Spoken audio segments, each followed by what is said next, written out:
You think to steal my golden dream, but I will not allow it to happen.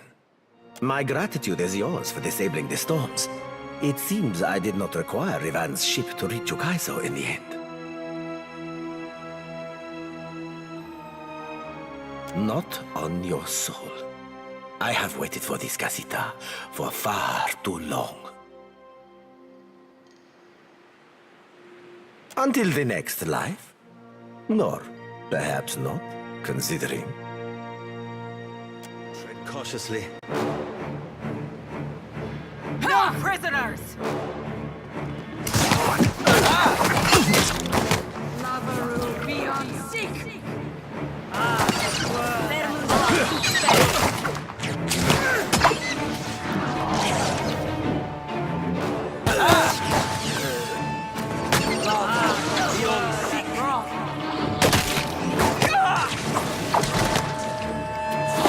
That's it!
You descend into the ancient winding streets of Ukaiso.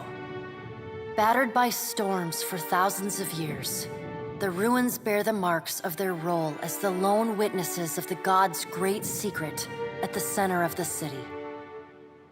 The houses and boulevards are pierced by great spears of luminous Audra.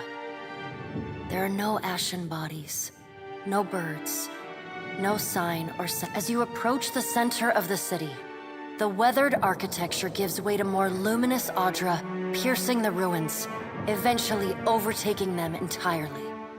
Cresting the top of a fallen tower, you finally get a clear view of Aethys. He stands, legs astride, next to a great stone monument ringed with 11 cavernous alcoves. All but 3 hold a an immense Anguithan machine floats above the monument, suspended by invisible energy emanating from a well of light beneath it.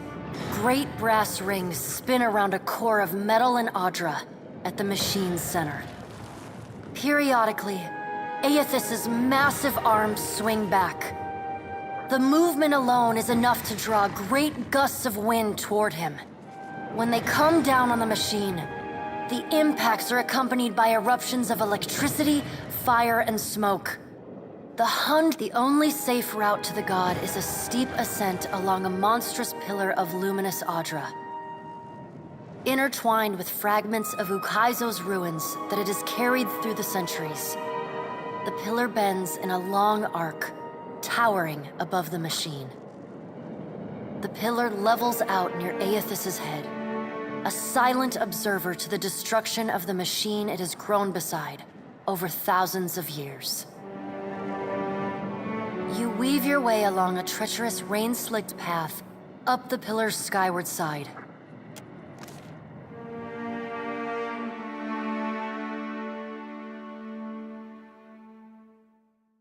Strange to see Ukaizo in this way. It may be hard to picture, but this city was once full of life. The Huana, yes, but also kith from many other cultures.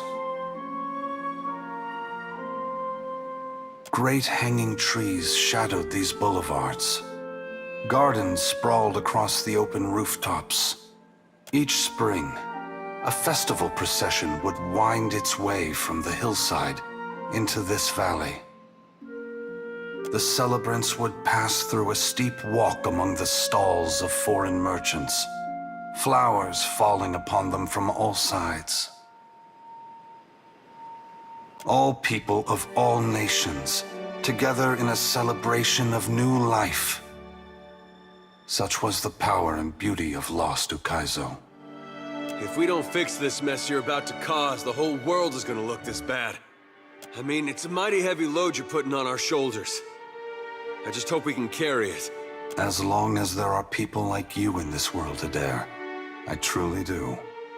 This power has always been in the grasp of mortals. Now you will finally be aware of it. Now you will be able to decide what to do with it.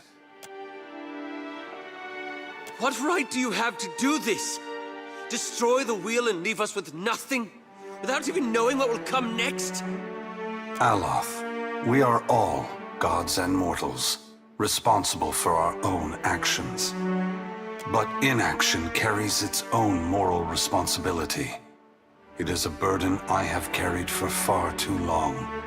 One must always do as their conscience dictates, even if that means abdicating a position of power. Rauatai gave everything they had to reach this place. In the end, they fell short of hitting the mark. Will we ever have another chance to prosper? Or was this damn island our last hope? Only you can answer that question, Maya. Rauatai has persevered through great adversity. The storms that ravaged your homeland have ended. But that in itself may present new challenges for your people. It is my hope that after I am gone, Rauatai will work together with its rivals to create a new world, instead of fighting over the ruins of the old. I want you to know, I appreciate what you are doing. But Pallegina, you do so only because in this, you foresee the death of my kin. We have wronged you. We have wronged all mortals. But after this moment, you may see a change in my brothers and sisters. Humility can be good for the soul, even a god's. But what of you, Watcher? Why have you followed me? Have you come to bear witness to the breaking of the wheel?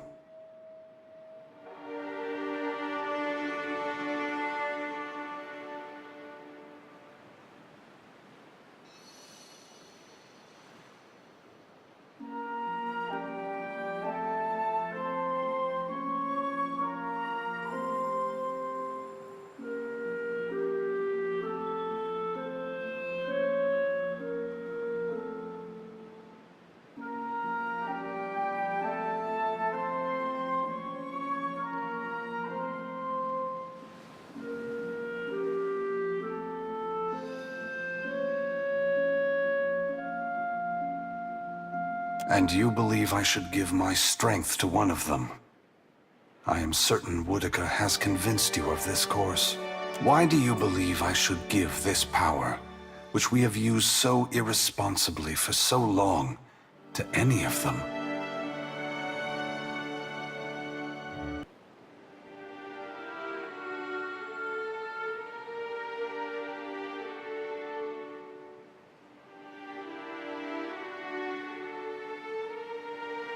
It is true. We created ourselves as equals, even if Woodica did create a story about her past to elevate her own glory. You have convinced me, Watcher. The gods do need a strong leader. I will ensure they have one after I am gone. I must attend to my final work now. I cannot delay any longer. You have carried a heavy burden across the Deadfire, Watcher. Before I go, I would rid you of it.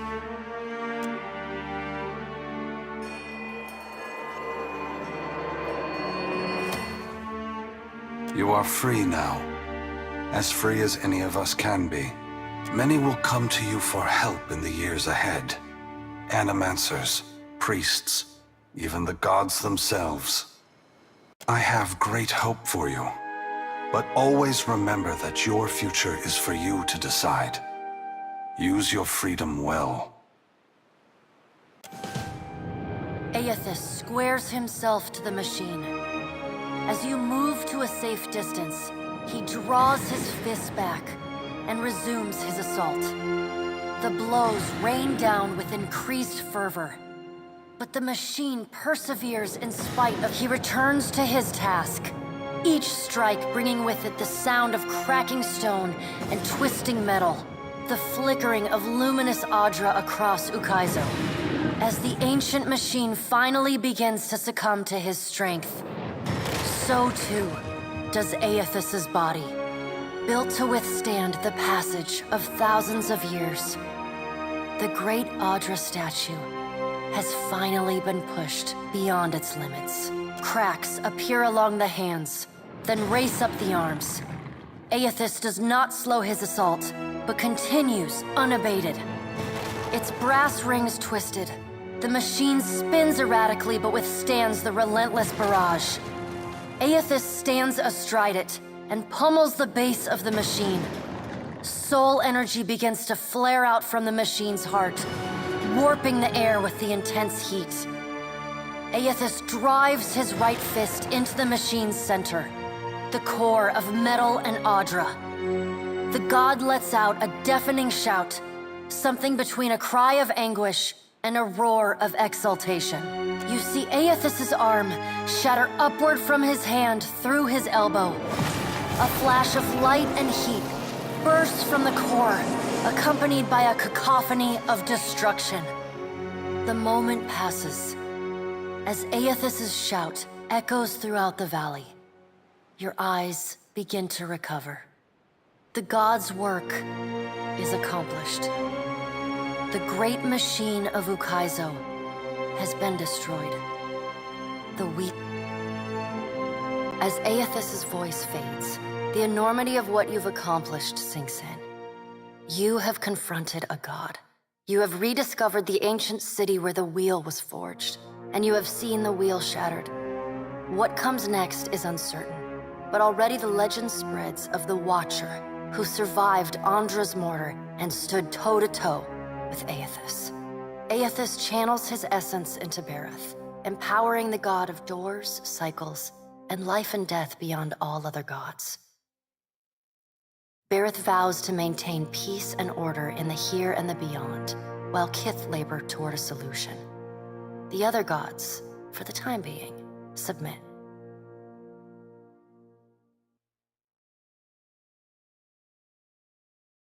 Under Bareth's guidance, the world becomes a more predictable, stable place. Seasons fall into a disturbingly regular rhythm, and wars, famines, and natural disasters dwindle. But so too do surges of prosperity and innovation. Great minds around the world work methodically towards salvation, both unhindered and uninspired by changes, upheavals, and the unexpected. In reaching Ukaizo and facing Aethys, you have accomplished the impossible. And you have done it without the assistance of the great powers of Deadfire. Your feats capture the awe and imagination of a world that needs heroes more than ever. Some say your intervention prevented Aethys from a far worse act of destruction. Many believe you will be the salvation of Eora. With each day, your legend grows, as does the chaos in Deadfire. Ukaizo remains unclaimed, and the Efekia Channel becomes the site of a near-constant battle as the Huana and the Rawatayans vie for control of the unprotected island. The Rawatayans rely on their cannons, and the Huana call forth massive waves and beasts of the deep to sink their foes. And while they chip away at one another, the Valians and the Principi pursue their own ends with increasing abandon. Emboldened by their rivals' distraction, the Valian Trading Company seizes territory and mines luminous Audra at a startling pace. Huana villages are left at the mercy of unscrupulous speculators, and resource-rich islands are swarmed and stripped. To support their operations, the Valian Trading Company begins shipping ever greater quantities of supplies and luminous Audra to and from the archipelago. This attracts the attention of the Principi, who target these ships with increasing aggression. The promise of fat prizes draws even more pirates to their ranks. The Rawatayans, as well as the Huana, are too busy to stop them. Despite other tensions across the archipelago, Port Maje remains a model of peaceful, productive cooperation between the Huana and the Valian Trading Company.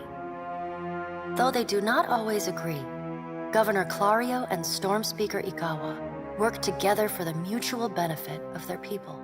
As the balance of power changes in Deadfire, so too does Nekataka transform. With the major powers at one another's throats, Nekataka becomes a maelstrom of chaos. Spies and smugglers follow the flow of refugees into the city, where violence is commonplace. Largely forgotten amidst more prominent concerns, the Gullet continues to be a miserable place, especially for those Raparu who flee to Nekataka seeking a haven amidst the turmoil. The loss of Skiarilifus's essence weakens the Water Shapers Guild. Their power wanes and their influence fades. The art of water shaping survives as an arcane curiosity. Your brief encounter with Letharn proves deeply influential for the children of the Dawnstars. Plagued with nightmares and haunted by the deaths at Hesango, Letharn begins questioning his faith in Aethys. At first, his fellow Dawnstars chide him, but that changes as word of Aethys's deeds at Ukaizo spreads. The faith of the children of the Dawnstars fades, but their commitment to the people of Deadfire does not. They continue feeding, healing, and helping the neediest, just as they have for decades. It is no longer a holy mission, but it is a mission all the same. Ships continue to disappear at the southeastern fringe of the archipelago, and stories circulate of a colony of vampires and gulls preying on their crews. Though your adventures alter the destiny of Aora and the balance of power in Deadfire, they also leave a lasting mark on those who travel at your side. In the days sailing back from Ukaizo, Adair finds himself disillusioned with all gods, his own above all. Where the gods have touched Deadfire, he sees only destruction, loss, and emptiness. He casts off all symbols of Aethys, and even begins refusing to use his name. Ultimately, he chooses to remain with you. Shodi is not a priestess who understands the meaning of subtlety. As such, she makes her girlish crush on Adair painfully obvious from the moment she first sets eyes on the strapping fighter. But as you all travel, Adair grows increasingly uncomfortable with her attempts to engender his affection, until he finally takes her aside and sets her straight. He's not interested in a sheltered, overzealous little girl, he explains in so many words. After that, Shodi's journey through the Deadfire on your ship is an eye-opening experience for the sheltered farm girl.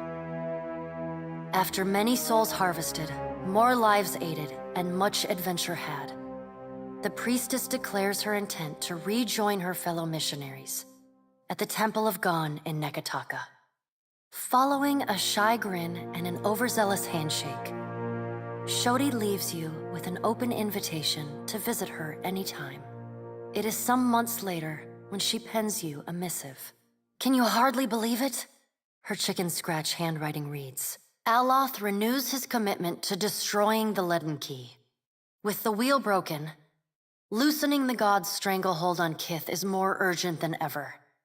It is a lofty goal, and one he does not expect to finish in his lifetime. Seraphon seems little impacted by your journey. Always knew the gods were larger than me, he tells you, on the evening he decides to part from your company. He's too long put aside those he cares most for. He confesses over a bottle of rum, and he's got leagues to sail to make it right. The Valian Trading Company is initially furious when they learn that Pallegina had assisted the Watcher in claiming Ukaizo. In the chaotic aftermath, the company takes a more nuanced view of Pallegina's actions. The turmoil in the region allows the well-organized company to seize a number of valuable assets from their competitors. Though Pallegina is not rewarded for her actions, nor is she punished, the Dukes and Songreta agree to forget her support of the Watcher. Although she had made it through her second adventure with the Watcher, Pallegina regrets that she never found her childhood friend, Giacomo. She searches far and wide. Time away from the Navy gives Maya Rua some perspective on how Rauatai conducted the Deadfire occupation. No sooner does she return to active duty than she voices her frustrations over some of the more underhanded tactics she witnessed and carried out in the name of the homeland.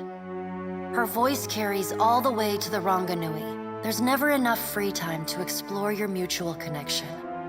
Something about your bond feels unfinished. But as your paths diverge, you start running out of reasons to see each other.